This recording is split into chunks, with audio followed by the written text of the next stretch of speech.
Good evening, everyone. We'll just give a few more minutes to allow people to join the meeting before we get started. Thanks.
If you've just joined, we're going to wait another minute or two for people to join the meeting before we get started.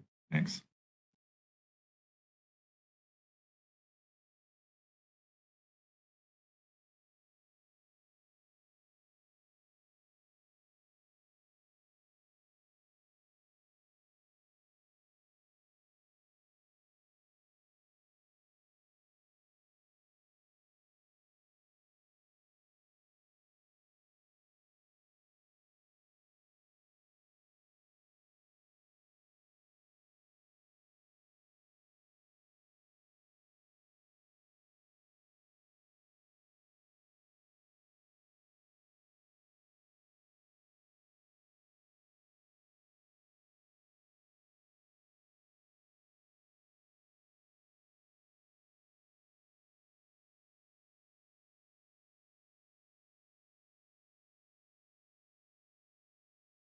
All right, I'm going to suggest that we go ahead and get started. Good evening, everyone. My name is Michael Alvino. I'm the Trails Program Manager at the District Department of Transportation, and we thank you for joining us for this public meeting. This is the second public meeting for the Metropolitan Branch Trail, Blair Road to Piney Branch Road design. And so we thank you all for joining us, and we'll be sharing an update on the project tonight. Our agenda for tonight, we'll start with an overview of how this public meeting will work using the WebEx webinar platform. So we'll go over some of the functions of WebEx in case you aren't familiar with that. Then we'll give you an introduction to the project team, discuss the background of the project, the scope, and the schedule as well. And then we will jump into our recommendations for the recommended alignment for the trail, as well as environmental considerations. We'll also be sharing proposed recommendations for Van Buren Street, which is something new if you were at the last public meeting that we had in December. And then at the end of the meeting, there will be about half an hour for questions and answers before we wrap up with next steps and an update to the schedule and our contact information as well. So we'll start with an overview of how WebEx functions. So thank you for coming to this virtual public meeting. And so we'll cover some of the basic controls that will help you participate on this platform. Please be aware that this is an open public meeting, and as required by DC Code 2-578, this meeting is being recorded and the recording will be made available to the public. The video file with both audio and video will be shared on the project team's website, which is metbranchtrail.com, as well as DDOT's YouTube channel, youtube.com/DDOT-videos, within 7 days after the meeting has ended. This meeting is also being live streamed to DDOT's Facebook page, facebook.com/DDOTDC. If you do not wish to have your voice recorded, please do not ask to speak. You may enter any questions or comments in the question and answer, which we will review shortly. If you need technical support during this meeting, please call 202-309-3491. Brief overview of the WebEx audio and video functions. To start this meeting, everyone is on mute. You cannot unmute yourself. However, we can unmute you during the question and answer portion of the meeting. This helps ensure that the meeting runs smoothly and that there are no auditory disruptions during the presentation. To request to speak, you will need to use the raise hand feature. WebEx also has an automatic system-generated closed captions available during the meeting. To use this function, click the CC icon in the lower left corner of the window to turn on the closed captions. There are additional settings, so you may adjust the appearance of the captions if needed. If you're using the WebEx mobile application, click the three-dot icon, scroll down, and select Closed Captions option, and make sure that the toggle switch is blue. Regarding video, your video camera is off by default, and you will not be able to share video. If you have a question or comment that you would like to speak up about, please raise your hand. This indicates to the project team that you would like to speak. In order to do this, to virtually raise your hand, click the raise hand icon on the bottom center of the WebEx window. Alternatively, you may press Control-Shift-R on your keyboard to raise your hand. If you've joined by browser or mobile app, click the three-dot icon and select Raise Hand. If you dialed in by phone, dial *3 to use the raise hand function. And we do ask that for questions which you wish to speak, hold those questions until the question and answer portion. If you have a question during the presentation, you can send it by the Q&A feature. This Q&A panel is enabled and it should open by default when you join the event. To send a question, click the three-dot icon on the bottom right side of the WebEx window and select Q&A. New panel or window will appear. In the Ask field, select All Panelists. Click the text box to type your question and press the Enter key to send it. That will send your question to all of the panelists, and we will respond to your questions to the best of our knowledge. If you join by browser or mobile app, click the Q&A or question mark icon to access the Q&A to ask a question. If you dialed in by phone, dial *3 to use the raise hand function. This will indicate to us, at the project team, that you would like to speak and ask a question.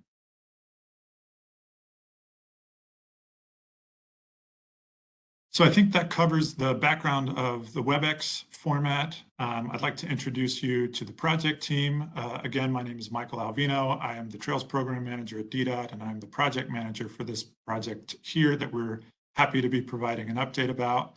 I'm joined by my colleagues, Samer Al-Hawamda, who is the project engineer on this project, Yvonne Thelwell, who is also project engineer, George Branyan is the active transportation branch manager, Molly Burns is with our information technology department, helping to run this meeting smoothly tonight. Christian Pinheiro is the Ward 4 community engagement specialist.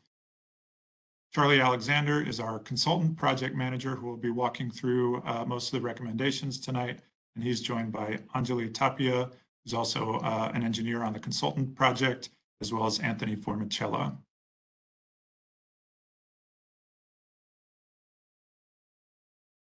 To start with, at DDOT, we're really driven by our Move DC long-range plan, which is governed by certain priority areas that we are hoping to achieve.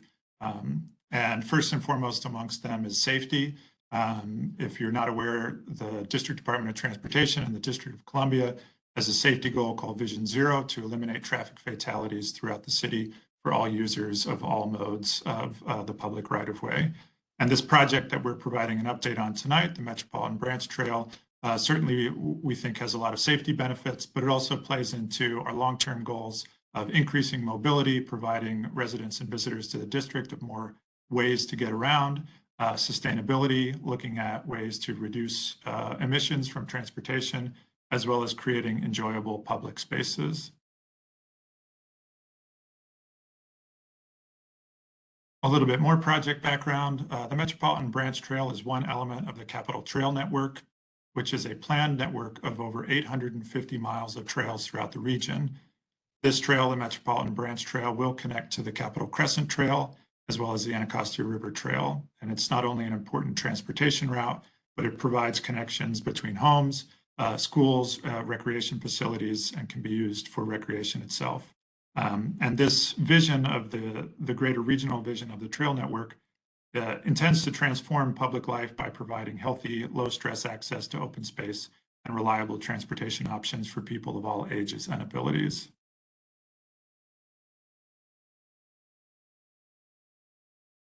To provide a little bit more background about the Metropolitan Branch Trail, the Metropolitan Branch Trail, if you are not familiar with it, is an idea that dates back to the 1990s, where there was an idea that was generated by residents of Ward 4 and 5 to make use of the old Metropolitan branch of the B&O Railroad that roughly parallels the Red Line. This vision was developed into a plan in the early 2000s. And since then, the district has been building this incrementally in phases, and we'll provide some updates on those phases on the upcoming slides. But this section, the Blair Road to Piney Branch section, really represents the final link in that Metropolitan Branch Trail within the district. In the map that you see on the left, the blue line represents the rest of the Metropolitan Branch Trail, and the red line represents the portion that we're here to discuss tonight. As I mentioned, the Metropolitan Branch Trail has been delivered in segments, and I wanted to provide an update on where some of those other segments are for this meeting tonight. The Eastern Avenue segment picks up from Piney Branch Road and goes north into the city of Tacoma Park. That construction on that segment was completed last year in June and has been open to the public since then. The Piney Branch to Blair Road section is the section that we are here to discuss tonight. This is the section that is highlighted in yellow in the map on the right side of the screen. This, as you will hear more about tonight, is currently in preliminary design. We anticipate moving this project to construction in 2025. The Fort Totten to Tacoma section is the section that continues south of the Tacoma area from Sandy Spring and Aspen Street, south all the way to the Fort Totten Metro. That project has completed design, and we are intending to begin construction this upcoming winter season. Also, there is a proposed realignment of the trail through the Manor Park area, through the National Park Service property between Oglethorpe Street and Riggs Road. We do have plans to conduct a future environmental analysis to study that potential alignment. The Brookland to Fort Totten section of the trail was recently open to the public just last month. This section continues from the Fort Totten Metro Station, parallel to the Red Line, over the Green Line Tunnel and south to the Brookland Metro Station. It's brand new. If you haven't been down, I strongly encourage you to check that out. As well as the last segment we are working on is 8th Street Northeast between Franklin Street and Monroe Street, where we have a proposal to add protected bike lanes later this year as well. And with that, I will turn it over to our project design engineer, Charlie Alexander, to walk through the next portion of the presentation.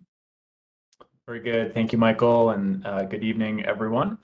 So the project scope in this phase is to develop preliminary designs for the Tacoma segment of the Met Branch Trail. And specifically, we've been very focused on developing and analyzing alternatives for what we're calling subsegments of the trail. So given the nature of the connection from Blair to Piney Branch Road, it uses a lot of different streets in the area.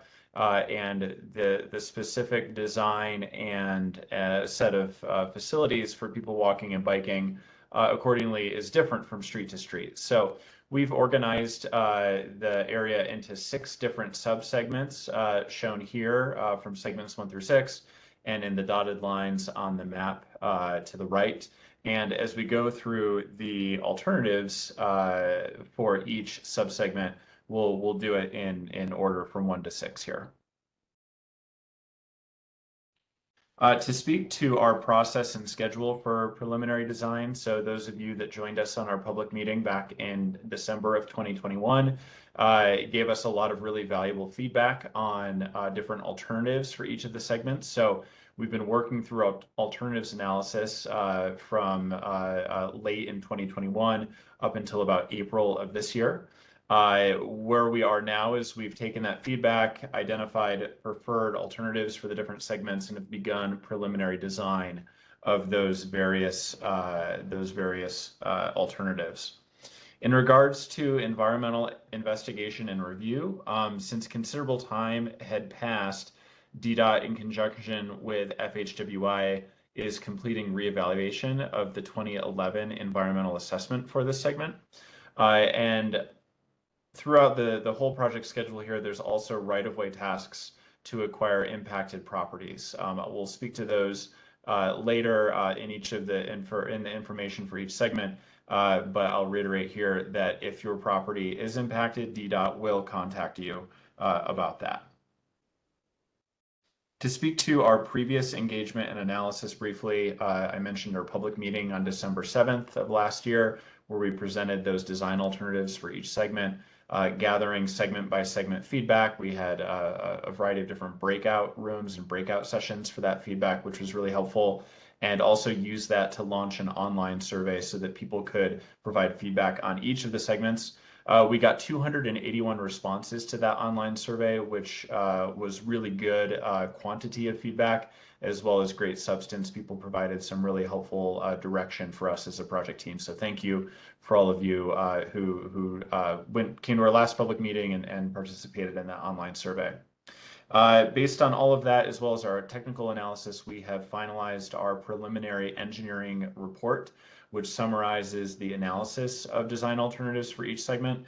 That report is on the web at metbranchtrail.com. If you look in the top right, you'll see the tab for the Piney Branch to Blair Road segment, and the preliminary engineering report is within that tab. Within that report, we summarized analysis of different measures of effectiveness, such as ease for people using the trail, effects to traffic and parking, and feasibility and cost.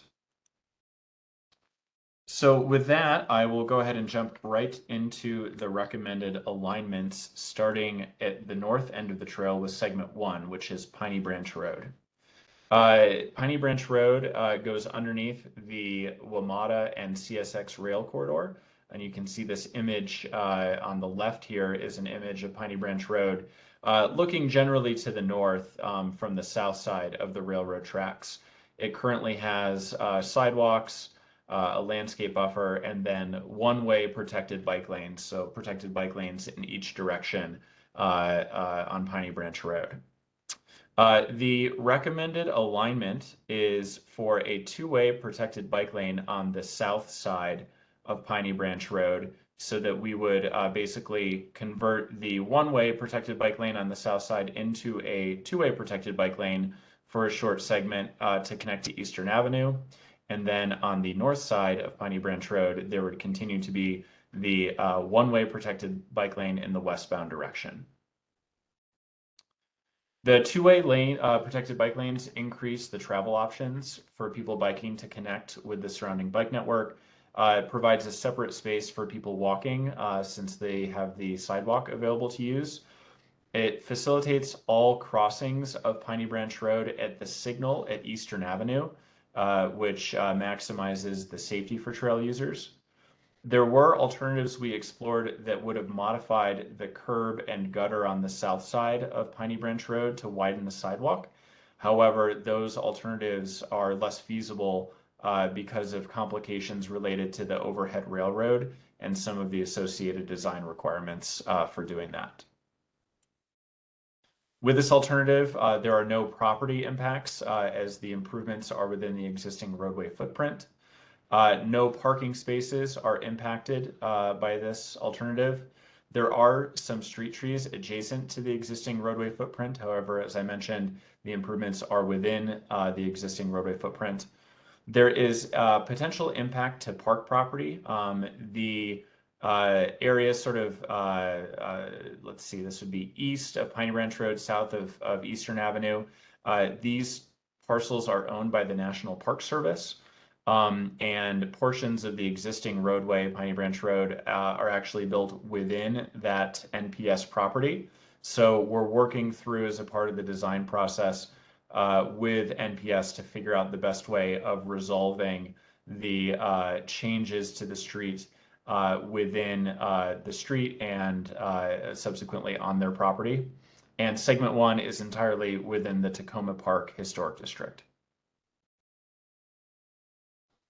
Segment 2, this is the segment that connects Piney Branch Road to Chestnut Street. This is an image taken by, from one of the parcels sort of above Piney Branch Road that is going to be used to connect Chestnut Street to Piney Branch Road. Both of these parcels, there's actually 2 parcels here, are owned by WMATA. And the preferred or recommended alignment, sorry, let me move my screen here, is for a 10-foot multi-use curvilinear path with a staircase. The path would be a 5% slope at maximum. And as you can see, the pathway will connect Chestnut Street down the fairly significant grade to Piney Branch Road in a relatively curving fashion, but we will also provide a staircase in the middle so that people walking have a shorter path of travel to connect between Piney Branch Road and Chestnut Street. This alternative features a wide trail with large curves and low grades that make it easy to navigate for people biking. It also creates opportunity for art and landscaping nearby the path, given that there's still a fair amount of green space remaining on these parcels after the trail is constructed. As I mentioned, this alternative requires acquiring 2 WMATA-owned properties. There's no parking spaces impacted. There are potential impacts to trees that exist on the property today. No impact to park property since neither of these parcels are associated with parks, and segment 2 is entirely within the Tacoma Park Historic District. Segment 3, Chestnut Street. Chestnut Street is a local residential street that generally runs in the east-west direction and will connect segment 2 to Spring Place to the west. This is a picture of Chestnut Street looking to the east. The recommended alignment for Chestnut Street is a neighborhood bikeway. So this is a street that's shared between people driving and people biking, with treatments to make it comfortable for people biking to share the same space as people driving. The low traffic volumes and low speeds on Chestnut Street, generally speaking, are compatible with a neighborhood bikeway designation. Speed humps recommended for Chestnut Street will further ensure low traffic speeds. And as with many segments, we will include wayfinding signage on a segment like this to make it really clear and intuitive to users how to navigate the trail between the on-street and the off-street segments. This alternative has no property impacts. The improvements will be within the existing roadway footprint. No parking spaces would be impacted with this alignment. There are some street trees adjacent to the roadway footprint. However, as I mentioned, the improvements are within the existing roadway footprint. No impact to park property, and segment 3 is entirely within the Tacoma Park Historic District. Moving on to segment 4 is Spring Place. This is an image on the left of Spring Place looking to the south, and Spring Place is a local street that in some cases sort of serves the front door of certain businesses and residential buildings on the street. In other cases, it feels a little bit like a back of house alley, but it is designated as a local street. The recommended alignment for Spring Place is a Wunnerf, or a shared street, with chokers. And as the image indicates, what the chokers do is physically narrow the roadway in key locations to encourage and effectively require really low vehicle speeds through those areas to make the space comfortable for sharing by people walking, people driving, and people biking together. The chokers will ensure low vehicle speeds for sharing of the street by people walking, biking, and driving. They will make illegal parking more difficult on Spring Place, preserving access for emergency vehicles and trash trucks. Should mention that occasionally vehicles are parked on Spring Place. However, that parking is prohibited. So the chokers will make it more difficult for people to park illegally, which we heard was an issue in the December 7th public meeting, and that emergency access and sort of utility vehicle access still being very important will preserve access for those types of vehicles. We will determine the scope of other improvements like drainage, landscaping, and pavement design, including the possible use of pavers in this segment as a part of our preliminary design effort. There is one potential property impact associated with the Wunnerf on Spring Place. As I mentioned before, if your property is impacted, DDOT will contact you directly. As I mentioned, no authorized parking spaces will be impacted with this alternative. There are trees and vegetation on the impacted property. No impact to park property for this segment, and segment 4 is entirely within the Tacoma Park Historic District. Moving south, segment 5 we call 343 Cedar Street.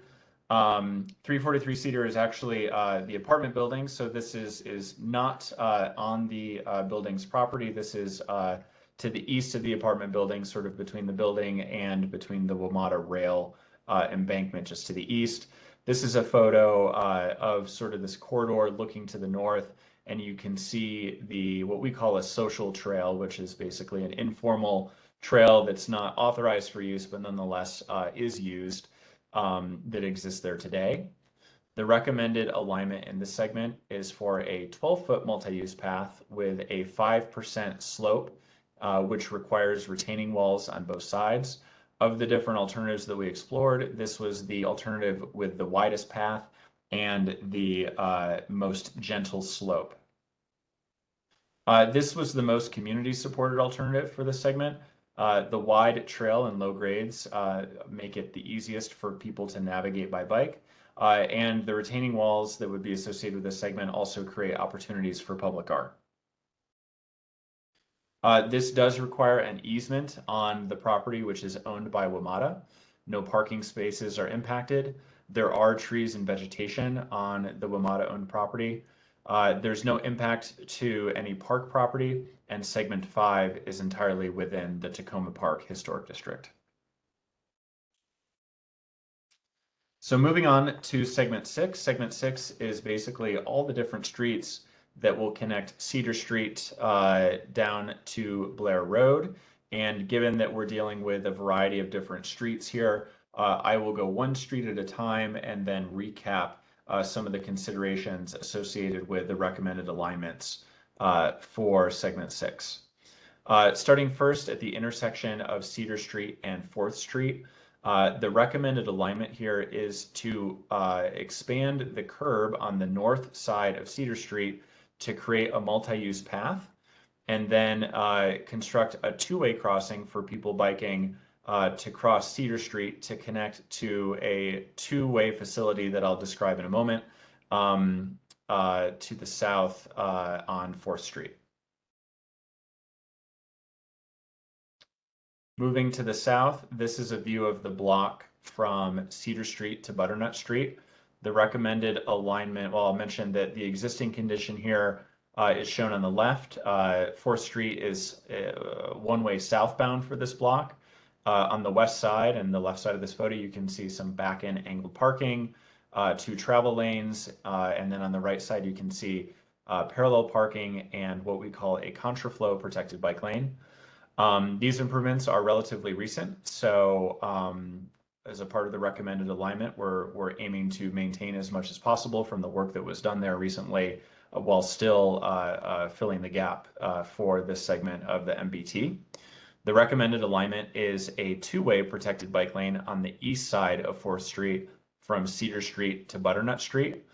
So basically, we would leave things as they are on the west side of the street, leave the 2 travel lanes in the southbound direction, and then modify the parking and buffer so that we can get 2 directions of bicyclist travel rather than just one direction. Further south of Butternut Street, the recommended alignment here is to convert 4th Street from Butternut Street to Van Buren Street from two-way operation to one-way operation in the southbound direction. For the block from Butternut to Aspen, which is a bit wider than the block south of Aspen, we would do a two-way protected bike lane on the east side of 4th Street from Butternut to Aspen Street. And you can see here that in doing so, we would maintain on-street parking on both sides of the street with one lane of southbound travel. So looking at this image on the screen on the right, where north is to the left, so that's Butternut Street, the right side of the screen. From top to bottom, the arrangement of the street would be one lane of parking, one lane for southbound vehicle travel, another lane of parking, a buffer, and then a two-way protected bike lane on the east side.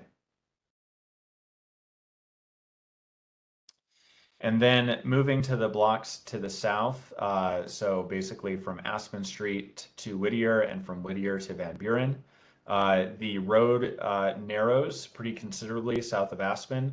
The existing condition is parking on both sides with two-way travel between. The recommended alignment, you can see the cross-section here on the bottom left, would convert it to one-way travel in the southbound direction, retain parking on the west side of the street, and add a two-way protected bike lane on the east side of the street. So the recommended alignment is the two-way protected bike lane on the east side from Aspen to Van Buren.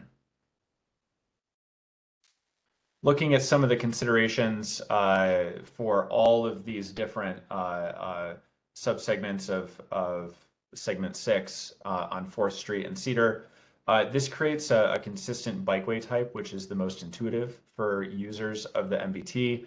The protected bike lane is the most comfortable option for people biking along 4th Street. In that Cedar Street to Butternut Street block, the block to the north that was recently reconstructed, we're maintaining the general reconfiguration of that block and not creating significant reconstruction. It does require a two-way to one-way conversion of 4th Street from Butternut Street to Van Buren Street. And as I mentioned, from Butternut Street to Aspen Street, there would be on-street parking on both sides of the street. From Aspen Street to Van Buren Street, there would be parking on one side. There are no property impacts associated with these alternatives. The improvements are either entirely within the right-of-way, such as for the improvements at 4th and Cedar and from Cedar to Butternut, or in some cases, they're just entirely within the existing roadway footprint, such as the segment from Butternut to Van Buren. With the removal of parking to create the two-way protected bike lane, 30 to 40 parking spaces will be impacted. More on that in a moment. There are street trees adjacent to the existing roadway footprint and potential impacts to Triangle Park at the intersection of Blair Road and 4th Street. I'll qualify this for a moment by saying that we're not expecting anything within Triangle Park itself. All the improvements would be within to the west of the existing curb line. However, there's sort of an existing landscaped teardrop island that might need to be modified to accommodate our design. There will be increases to delay for people driving on Blair Road and increases to vehicle queuing on Cedar Street associated with the change in lane configurations at 4th and Cedar and the conversion from two-way to one-way on 4th Street. And segment 6 is entirely within the Tacoma Park Historic District. To speak to a moment just a little bit more about the parking removal impacts of the two-way to one-way conversion and addition of the protected bike lane for the blocks from Aspen to Van Buren. There would be, from Aspen to Whittier, there would be 12 spaces impacted. From Whittier to Van Buren, there would be 20 spaces impacted. The maps here give an indication of the number of parking spaces occupied at different times of day. So the map on the left is the 5 a.m. parking occupancy, which generally is a good indication of what the residential parking demand is, because most people are home at 5 in the morning. And then the map on the right shows the noon parking occupancy, which sort of reflects some residential demand as well as demand for things like parks and businesses and people who may be parking to use the Red Line station. So as you can see in the 5 a.m. hour, that block from Aspen to Whittier was somewhere between 55 and 69% occupied. And then at noon, somewhere between 70 and 84% occupied. The spaces from Whittier to Van Buren on the east side of the street were effectively unoccupied at both of these times of day. The way that Van Buren Street is configured makes it very difficult or impossible for people to go northbound on that single block of 4th Street. So there's just not a lot of parking on the east side, and thus not a lot of parking that would effectively be affected by the parking removal on that segment. So we've talked about 4th Street from Cedar to Van Buren. I want to talk a little bit about how we connect from 4th Street to Blair Road. And I'll start with Whittier Street, and then we will get some feedback from you all on Van Buren Street. The existing condition of Whittier Street, this is a photo maybe just west of 3rd, looking to the west. And Whittier Street is generally residential on the north side, and then has the park on the south side. On-street parking on both sides, and two-directional travel in between. The recommended alignment is sort of twofold for this segment. First would be a neighborhood bikeway on Whittier Street itself to encourage safe sharing of that space by people both biking and driving. And then separately, a 10-foot multi-use path, so widening of the sidewalk west of 3rd Street on the south side of Whittier. The low traffic volumes and low speeds are generally compatible with a neighborhood bikeway on Whittier Street. There are speed humps on Whittier Street already, and these will further ensure low traffic speeds on the segment. However, the multi-use path also creates an off-street facility for people not comfortable biking in the street. And to make sure that sort of this dual facility is well understood by users of the trail, it, like many other segments, will include wayfinding signage. With this alignment, there are no property impacts. The improvements will be within the right-of-way. No parking spaces will be impacted. There are trees adjacent to the project area, so we will minimize impacts to trees as we advance the design through preliminary and beyond. Park property impacts are unlikely. The right-of-way for Whittier is quite wide. At this time, we believe that these improvements can be done without actually affecting the park property, though that is a detail that we will confirm as we advance through preliminary design. And segment 6 is entirely within the Tacoma Park Historic District. So shifting gears for just a moment, that is a summary of segments 1 through 6 and all of the different recommended alignments. I see a lot of Q&A happening in real time here, and we'll come back for Q&A about all of those segments at the end. But before we do that, we wanted to introduce some different alignment alternatives for Van Buren Street to connect 4th Street to Blair Road. At the end of this portion of the presentation, we'll actually do a live poll to get your feedback in real time before we get into the broader Q&A. And sort of the catalyst for bringing this back to the community is that it was a recommendation in the December meeting and then in some of our meetings afterwards, including with ANC4B, to do a deeper exploration of a facility on Van Buren Street so that people using the Met Branch Trail could connect between Blair Road and 4th Street, either using Van Buren Street or Whittier Street. So what I'm going to do is present 3 different alternatives for Van Buren Street that we've come up with, some of the considerations associated with those different alternatives. And then at the end, we will open it up for a live poll that will launch here within the WebEx platform. So starting first with the 3 different alternatives for Van Buren Street. The first alternative is a 2-way protected bike lane. So you can see in this image 4th Street on the left, 3rd Street on the right, the park on the north side of Van Buren Street, and the community center and other recreational assets like the tennis courts to the south. So this would create a 2-way protected bike lane on the north side of Van Buren Street. Van Buren Street is already configured for one-way eastbound operation in this segment. So from north to south, this cross-section would include the two-way protected bike lanes, a buffer, one travel lane for eastbound vehicle travel, and then a parking lane on the south side of the street. The next alternative is for a contraflow protected bike lane. From north to south, this alternative would include a westbound protected bike lane for people biking, a buffer, eastbound travel lane shared between people driving and people biking, and then a parking lane on the south side. And the last alternative is for a contraflow bike lane, but not a protected bike lane. So this alternative from north to south would include a parking lane for eastbound vehicles, a westbound bike lane between the parking and the eastbound travel lane, then the eastbound travel lane, which would be shared between people driving and people biking, and then a parking lane on the south side.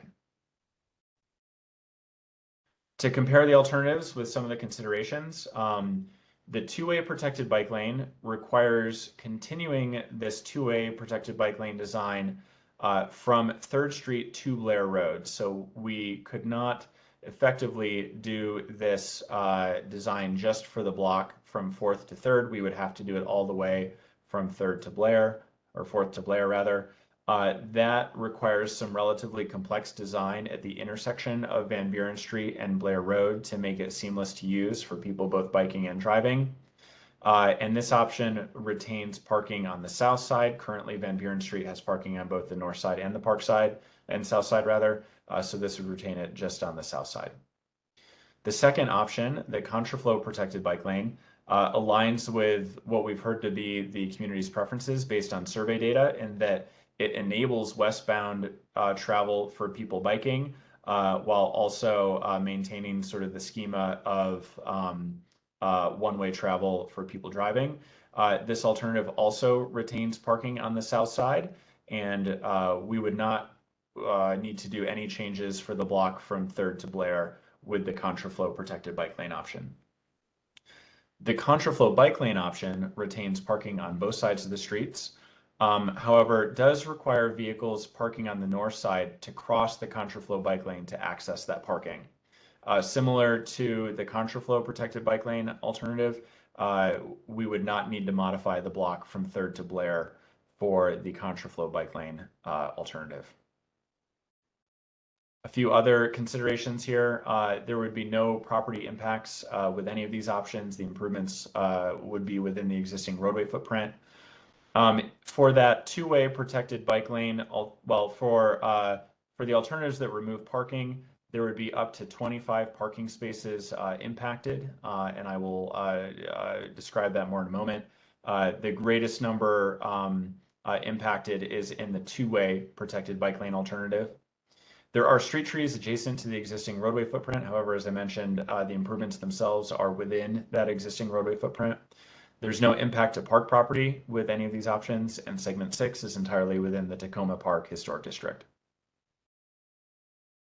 Speaking to the parking removal impacts of each option, the options that retain parking on both sides would not have any removal impact.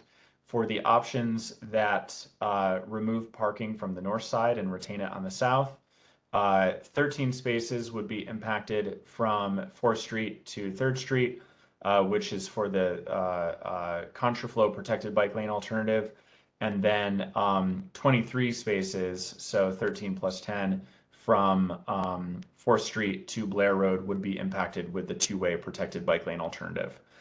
These maps show the same parking occupancy as I described before at 5 a.m. and at noon. And generally speaking, at both of those times, the parking occupancy on the north side of Van Buren Street is quite low, between 0 and 54%.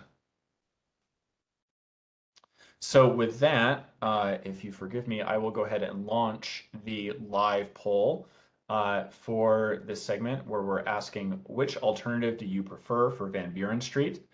Alternative A, the two-way protected bike lane. Alternative B, the Contraflow protected bike lane. And alternative C, the Contraflow bike lane. The poll will run for 2 minutes. And while it runs, I will stay on the screen so everyone can see it and indicate their preference. And then I will also reiterate some of the different considerations with these alternatives. So let me see if it works. I'm going to go ahead and open the poll now. Michael, if you can give me a thumbs up that it's coming through. Great. So again, alternative A is the two-way protected bike lane option. If we did this option, it would require continuing the design all the way from 4th Street to Blair Road. Requires relatively complex design at the Van Buren Street and Blair Road intersection, and retains parking on just the south side of the street. So I think it results in the impact to 23 parking spaces from 4th to Blair. Alternative B is the Contraflow protected bike lane alternative. This aligns with the community's preferences based on survey data and retains parking on the south side. It would only impact parking for the block from 4th to 3rd, so I believe that's just 13 spaces impacted. And alternative C, the Contraflow bike lane, which retains parking on both sides of the streets, but requires vehicles parking on the north side to cross the Contraflow bike lane to enter the parking. So about another minute left in the live poll. And Michael, maybe while we wait for those to come in, you can sort of tee up the Q&A, and I'll give maybe a 10-second warning when we get there. I'll have to interrupt you though. Yeah, thank you. Just to remind folks, for the Q&A section, if you have a question that you would like to ask out loud, please use the raise hand function, and we will identify you and ask you to unmute yourself, and you'll be able to share your question, and we will respond to the best of our abilities. Also, feel free to continue putting your questions in the chat. About 10 seconds remaining for the live poll. All right, we'll respond to those questions as they come in as well.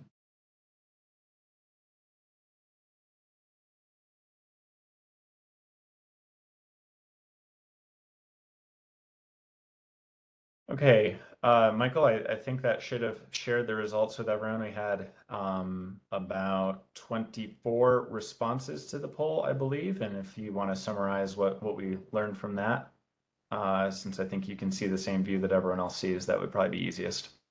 Yeah, I think everyone should be able to see these results. You know, so there's a bit of a split, I think, with a preference for the two-way protected bike lane alternative A, which had 12 responses, versus 6 for alternative B, which was the Contraflow protected bike lane, and another 6 for alternative C, the Contraflow bike lane. So that'll be something that we continue to look at.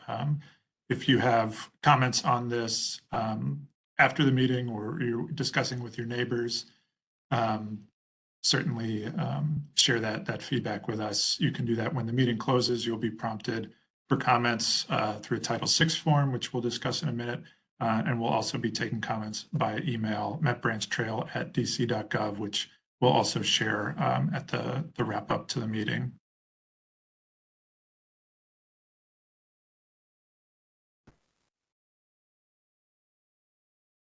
So Michael, with that, I think we are into our Q&A, and I believe Raisha is going to help us facilitate and manage Q&A for the rest of the time we've got left.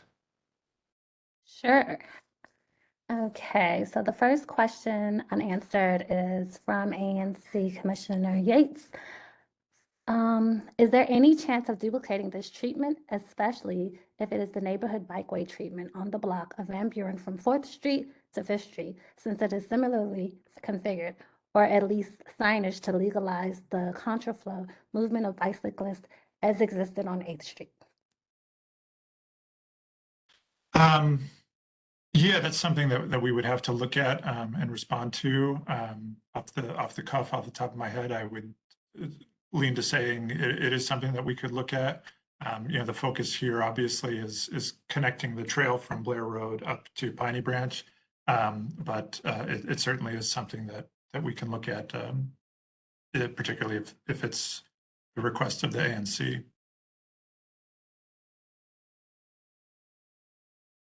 Okay, great. Next question is from Garrett Hannigan. He says, how will the Whittier multi-use trail connect across Blair? Yeah, thank you for that question. I think that's something that we still have to look at. So for those of you who may not have participated in some of the public meetings for the Metropolitan Branch Trail Fort Totten to Tacoma section, the Metropolitan Branch Trail will continue up Blair Road along the WMATA retaining wall, and it will be in the northbound easternmost lane of what is currently Blair Road. And there will be an option where we'll be adding crosswalks and an opportunity for bicyclists to cross Blair Road at Whittier Street. So we haven't looked specifically at what that traffic control will look like based on once the new section of the Metropolitan Branch Trail is completed, there will only be 2 lanes of Blair Road to cross. So we'll be factoring the future condition into any recommended traffic control for that crossing there. Okay, thanks for that. Hayden Duncan asks, are the protected bike lanes protected with green paint and plastic, or are they actually protected by concrete bollards?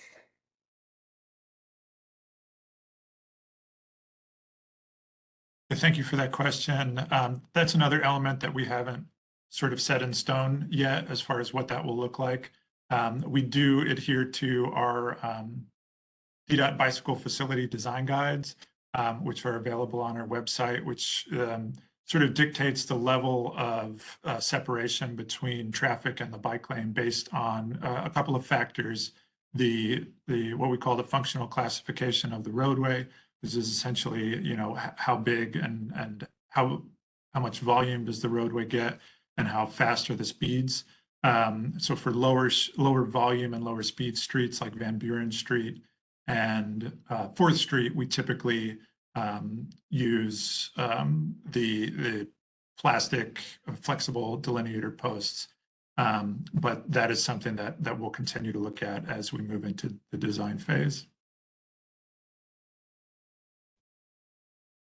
Okay, then we have a question from Kate Adams. Kate, we won't ignore this. She's interested with how the path will connect from Whittier or Van Buren across Blair. Yeah, thank you for this question. So I think that was one of the driving factors that led us to reconsider some additional alternatives for Van Buren Street. The key issue is there's a difference in traffic control device at Van Buren as there is at Whittier Street. At Van Buren Street, there's an existing traffic signal, so that gives an opportunity for pedestrians and bicyclists to cross on a green light while the other traffic is held with a red light. And that allows them to access the park and the school and the other amenities there. Whereas some folks might want to continue further up Blair Road and then cross at Whittier Street, where there's currently not a signal. So we haven't proposed any modifications or changes to the crossing at Whittier Street yet, but that is something that we'll continue to look at as we move into design.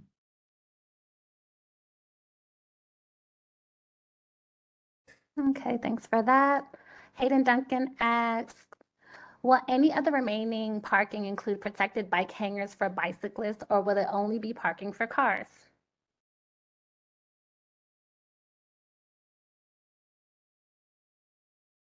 I'm sorry, I'm not sure I understood the question. Can you repeat that? Michael, I think the question is whether or not any of the remaining space for on-street parking might be used for like a bike corral, like instead of a vehicle parking space. Yes. Yeah, that's not something that we've looked at as of yet. There's an existing, what we call a corral, where there's a couple of bicycle racks in the street that can be used for parking for scooters and bikes. In particular, there's one on 4th Street, just south of Cedar. So that is something that we would look to retain, but we haven't looked at adding any additional locations. However, if there are locations that you think would be good for those bike racks, please let us know, and that's something that we can look into. All right, next question is from Gavin Baker, and he wants to know, will there be MBT signage installed along this segment?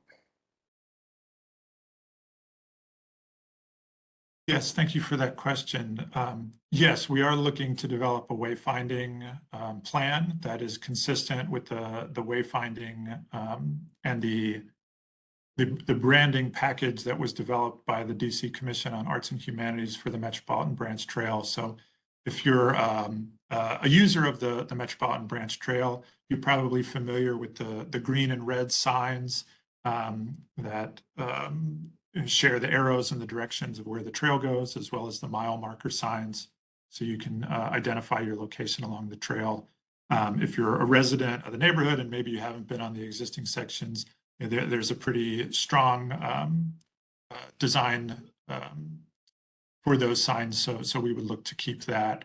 And certainly on this section where there's a lot of turns that trail users would need to follow, that's something that we're looking to implement. All right. Next question is from Michael. For the portion with the shared road and multi-use pathway, will there be any paint indicating where the bikes are supposed to go? If so, where will they be directed?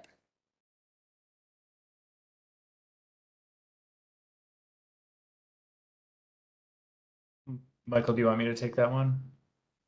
Yes, I think good question. I think you're referring to the segment on Whittier, where there would be both the shared roadway on Whittier Street as well as the multi-use path on the south side.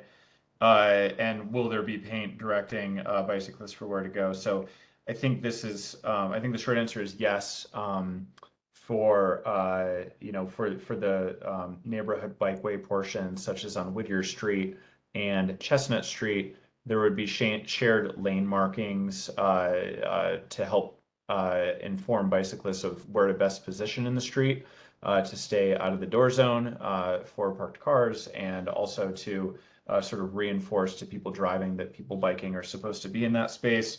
And all of that would need to work sort of systemically with the wayfinding signage, so that it's intuitive for people to follow both the paint cues and the signage cues to make this segment of the MBT work seamless for everyone.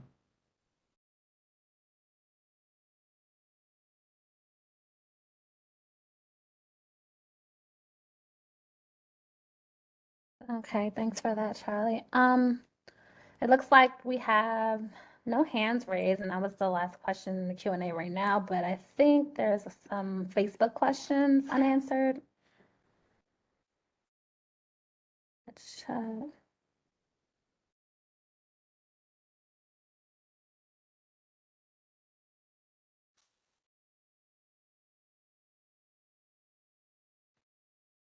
Actually, we did just have a hand go up if we'd like to go to the hand and then the Facebook questions. Yeah, please, Molly. So two hands. Okay, so Rick, you were first. You should receive a request to unmute now. Can you hear me? Yes. Okay.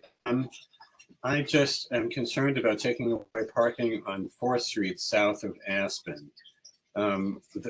There's usually all of the spots are taken. I'm not sure whether someone just looked on one day when some of the spots weren't, but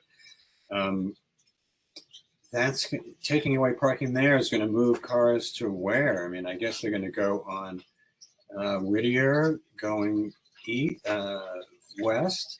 I mean, it is a big deal for people who live here. And I'm just wondering why there couldn't be, maybe a stenciled,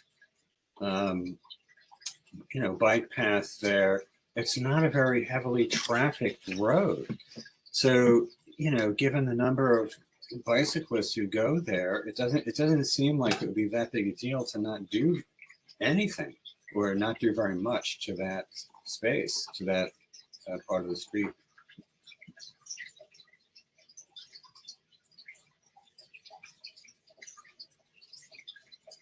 Yeah, I can respond to that. I think at the last public meeting, we presented a range of options, including sort of what you described, a minimal changes based on sort of the low speeds and volumes. I think for this particular project, the Metropolitan Branch Trail is seen as a regional amenity, an 8-mile trail where people will bike with their family or with their kids or their grandparents. And so what we're hearing is, and sort of fits with our policies, is a desire as much as possible to separate cyclists and pedestrians from motor vehicle traffic.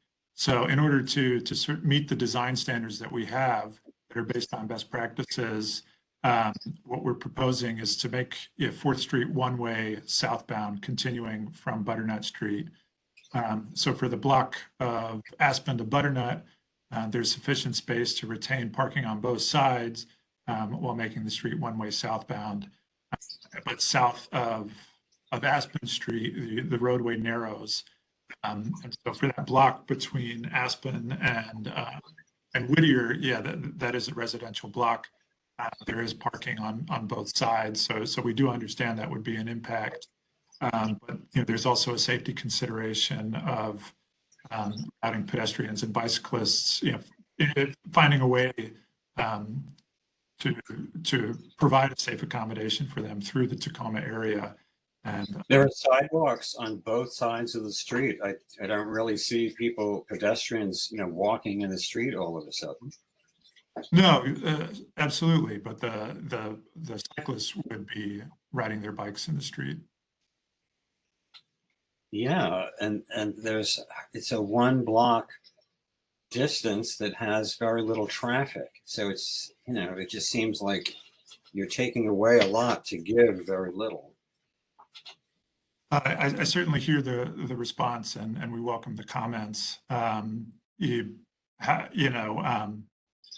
It's not certainly a recommendation that we make lightly, but there are trade-offs here, and we're trying to meet our safety and mobility goals. And this is really something that we've as well heard from the community on. So we hear your comment, and we can take it into consideration. As we move forward. But at this time, this is our recommendation.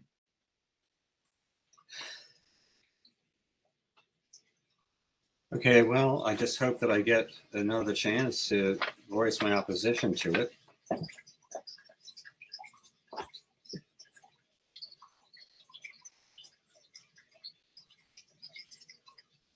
Okay. All right. Gary Hannigan's hands up also. Yes. You should receive a request to unmute now. My name is Garrett Hennigan. I'm here chatting on behalf of the Washington Area Bicyclists Association. I just wanted to thank the team for being responsive to what I know were quite a few comments asking for a high quality, very well protected, continuous, and very intuitive path from the planned trail on Blair up to Cedar and 4th. I think what you presented actually really does a great job of doing that. The last thing we want is a family with kids, getting to Tacoma and finding themselves spit out onto streets, which may on a normal day not get much traffic. But having that continuous experience, I think, is really critical here, not swapping from one side of the street to the other, not having them feel like they have to use the sidewalk as the only safe way that they can get through your neighborhood. And before I get to my question, I just wanted to, note further down the trail where it has been fully built out at this point in Tacoma, it's just a theoretical, couple of signs up. But where it has been built out, we see up to 2,000 people using this trail a day. And that's only going to grow as it connects into Silver Spring and from there connections into Bethesda and Sligo Creek, but as well as for your neighbors, getting to the metro. So I think you're doing the right thing here, and I really appreciate it despite the modest impacts. I did have some questions, 2 of them. For segment 1, I think I caught most of that, but maybe could you just reiterate some of the challenges of going with the other option that was presented, sort of a multi-use trail versus the protected bike lane? And question number two, looking at the sort of Whittier Van Buren, I guess, options. My sense is that no matter what, we will have a connection on Whittier, but depending on how things go, maybe it isn't the best and most protected crossing of Blair. And so therefore, we're also looking at Van Buren, which has other needs and other community demands on it for an east-west connection. Is that sort of the notion of both of them make a lot of sense, and there's space and room to do it for both of them? So let's take those two birds. Michael, do you want me to do my best to address those, or do you want to take them? Why don't I take the second question about Van Buren and Whittier, and then if you can take the question about Piney Branch. Yep. Yeah, so I think, you know, I'll speak a little bit personally here. You know, we came into this project looking at a couple different ways to cross from Blair Road over to 4th Street. And we looked at Aspen Street, we looked at Whittier and Van Buren, and in my head, certainly, and I think the assumption was that we would pick one to be the best one. And you know, what came out of the last public meeting, and in particular the walkthrough that was conducted by ANC 4B. So I'll thank the commissioners who sponsored that. You know, there was a lot of discussion about, well, why does it have to be one? Could you do both? Could they be in parallel to provide options for people going to different places? So I think that option is certainly still on the table of both. You know, we didn't really fully vet some of these concepts at Van Buren at the last public meeting, a lot of which came up in discussions at that walkthrough. So we want to get your feedback on those options today. And then, you know, we'll respond to those public comments and do some more analysis and here with our teams and sort of see where we go from there before making a final recommendation on one or the other or both. So I hope that answered your question, and I'll kick it over to Charlie to answer the question about segment 1 and Piney Branch Road. Sure, thanks, Michael. So I think the question is to just elaborate on some of the challenges related to the multi-use path on Piney Branch Road. Sort of twofold in terms of the challenges there. And first, I'll reiterate that the recommended alignment is to do a two-way protected bike lane within the existing street footprint, and then retain the sidewalk as is on the south side. So there's sort of two specific challenges related to the multi-use path, and the first really relates to the overhead rail. CSX, the rail operator, has specific requirements regarding what sort of things need to be done if we are going to add or expand a trail underneath an active freight railway. And this is something that the district and CSX have been working out as a part of the improvements at Aspen Street for the segment just to the south. And specifically, CSX has a requirement that if we're going to add a trail, that we need to put like a structural canopy over top of it to protect people from anything that would fall off of the trains. Obviously, you know, that risk technically exists today with the sidewalk and the bike lane the way it is.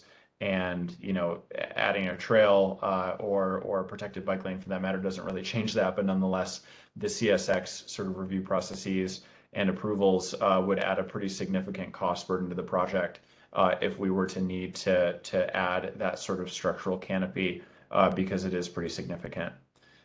We also looked at options that would have moved the curb in that segment. And what we generally found is that there's a low point underneath that overcrossing. So a lot of the water is flowing to that low point. So as we start to to move that curb out, we're affecting the low point from a drainage perspective, and the amount of grading that needs to happen to move the water to a point where it can be caught gets pretty significant. So what it ultimately sort of comes down to is whether it was from a CSX requirement standpoint or from a drainage standpoint, all of those different options added a pretty significant cost to the project that didn't seem to really create any new benefit compared to the other lower cost options.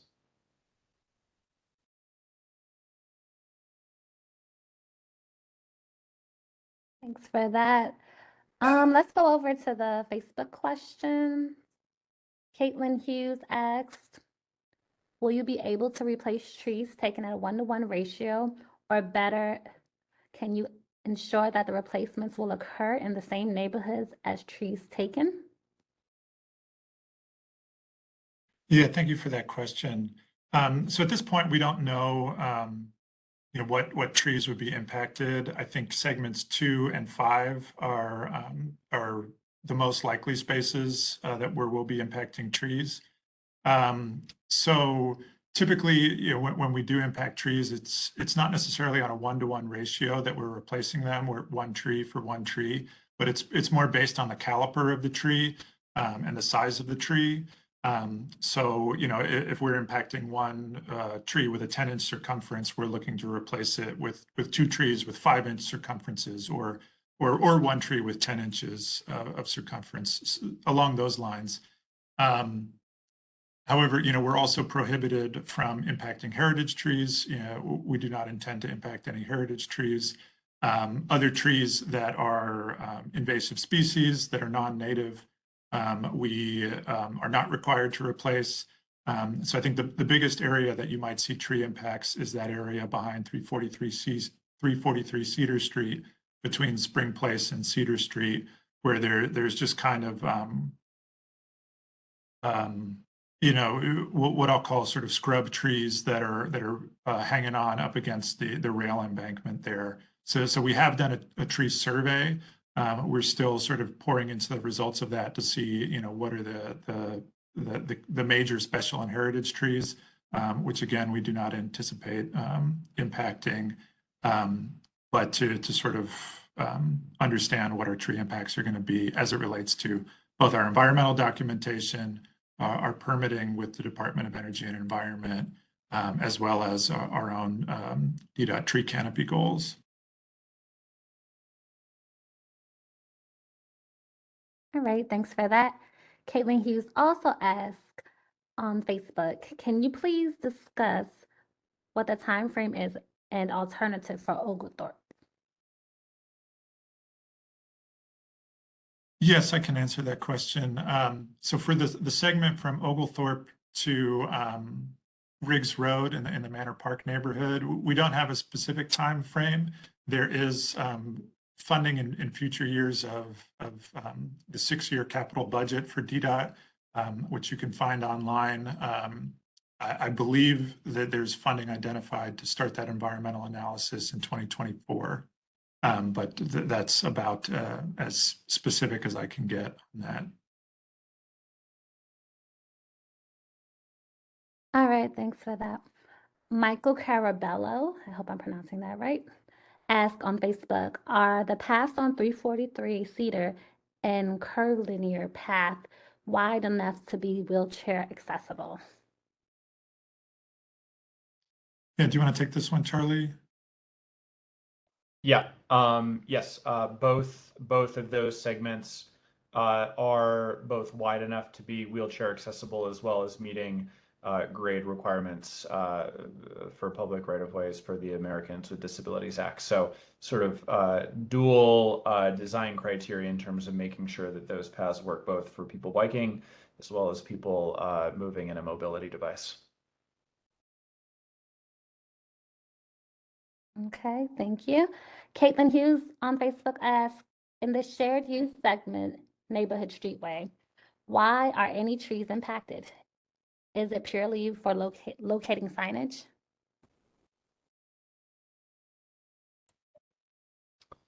Michael, I can try to hit on this if you want me to, unless you want to dive in.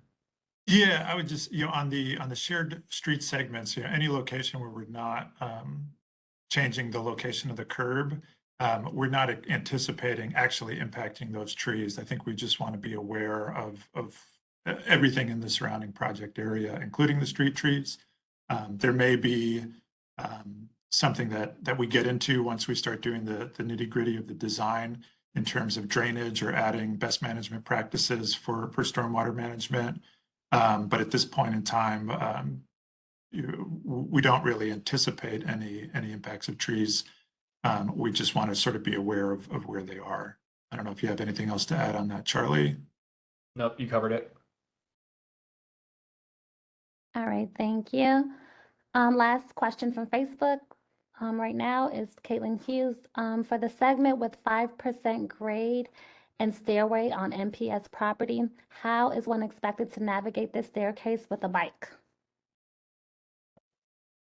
Yeah, let me go back to that slide because it'll be easiest if I show it here.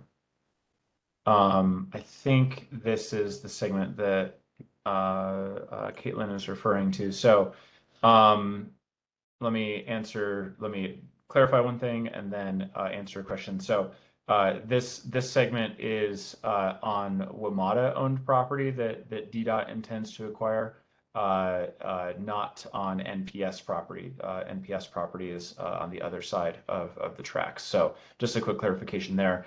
In terms of how one is expected to navigate this segment by bike, the curvilinear path is really there for people for people biking to use seamlessly, and the staircases themselves will not extend across the path, but sort of between these different switchbacks of the path, there will be staircases so that people walking can shortcut up the path. Partially what we would expect is that if we didn't put those staircases in, people would walk up the slopes by them, on their own and sort of create social use trails there. So the intent is to design this well out of the gate so that we can sort of formalize that use while also maintaining that smooth path for people biking.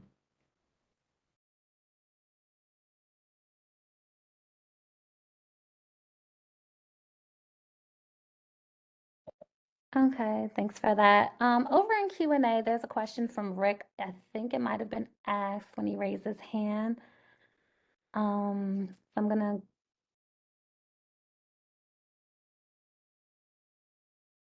go ahead to, We have 2 more hands raised if we'd like to get to those. yeah, let's go ahead straight to that, please. Marcy, Yeah. you should receive a request to unmute.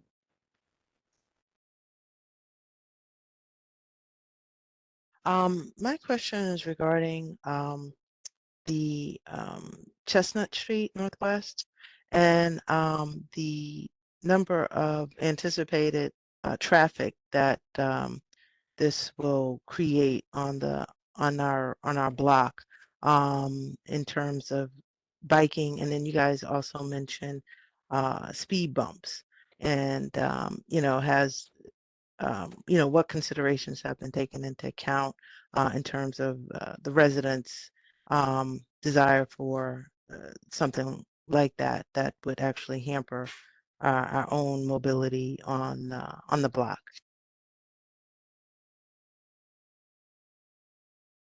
Michael, maybe do you want to address the sort of induced demand for people biking and walking, and want me to hit on the speed humps?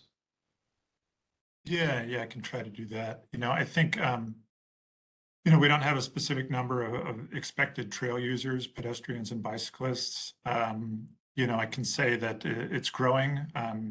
We expect, in general, pedestrian and bicycle trips to increase in the coming years, and this trail is a part of trying to find safe places for that. I can say the existing trail further south in the district does receive 1,500 to 2,000 users per day. So those are a mix of bicyclists and pedestrians.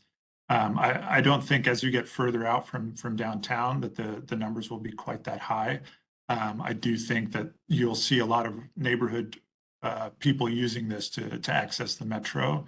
both as pedestrians and bicyclists. And you will see some folks using it as a more long distance route on their bike, from Silver Spring or City of Tacoma Park or Tacoma, going all the way downtown, or vice versa, on a reverse commute. So as far as sort of anticipated usage goes, that's kind of the best answer I have for now. We do expect the number to grow over time, but those numbers are pedestrians and bicyclists, and have fewer sort of the impacts, on the surrounding streets that pass through cars have, either in terms of noise or emissions or things like that. And Michael, I can come back to the speed hump question. I think for a segment of this length, well, and let me back up a little bit. Speed humps being sort of the vertical devices in the street that cities such as the district install to reduce the speed of people driving on a street. I think on a segment like this segment of Chestnut, we'd be talking about, one, probably no more than 2 speed humps for this relatively short segment. There are some spacing requirements, and we need to make sure that those don't affect any driveways, for instance, on a street. So relatively small number. In general, I would say that on local and residential streets, cities and DDOT probably included, are usually getting a lot of requests from residents to install things like that to reduce vehicle speeds. That said, we don't want to assume that is what the residents of Chestnut Street want. So that's definitely something that we would look for feedback on from the residents to make sure that sort of treatment is compatible with the people living on the street today. Yeah, I just want to echo that. If that's something that you feel strongly about, certainly let us know, and let your ANC know as well. Thank you. All right, and it looked like Kate Adams had her hand up. Oh, wrap up, never mind. Yeah, Kate lowered their hand, so they may Gotcha. not have a question anymore.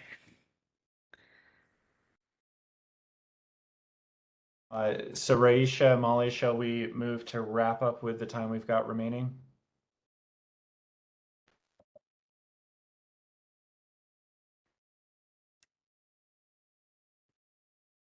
Just one more question in the chat.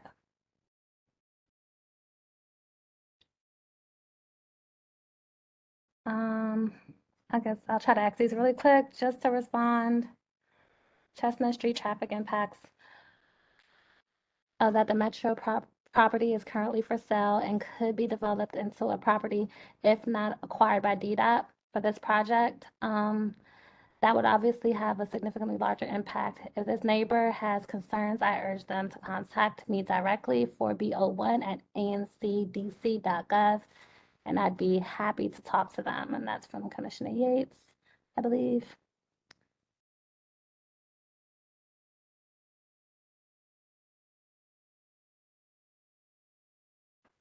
And then Raisha, I'm seeing one more question in the chat from Rick.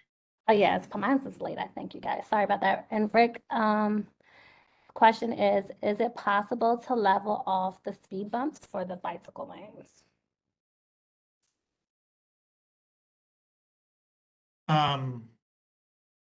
Charlie, maybe do you want to answer this? Yeah. I mean, usually the speed humps usually don't, we usually sort of taper them off before the gutter so that water can continue to flow down the street. So in these contexts, we would probably, where there's a speed hump on a street, where there's a bike lane, one option would be to sort of taper off the speed hump short of the bike lane so that people driving go over the speed hump, but people biking don't. That's certainly an option that we could use in a context like this.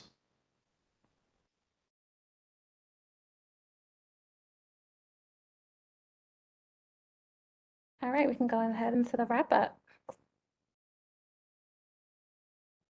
Well, I want to thank you all for joining us tonight and taking part in the question and answer and listening to our presentation. please provide us with any feedback, questions, or contact us at this email address, metbranchtrail@dc.gov.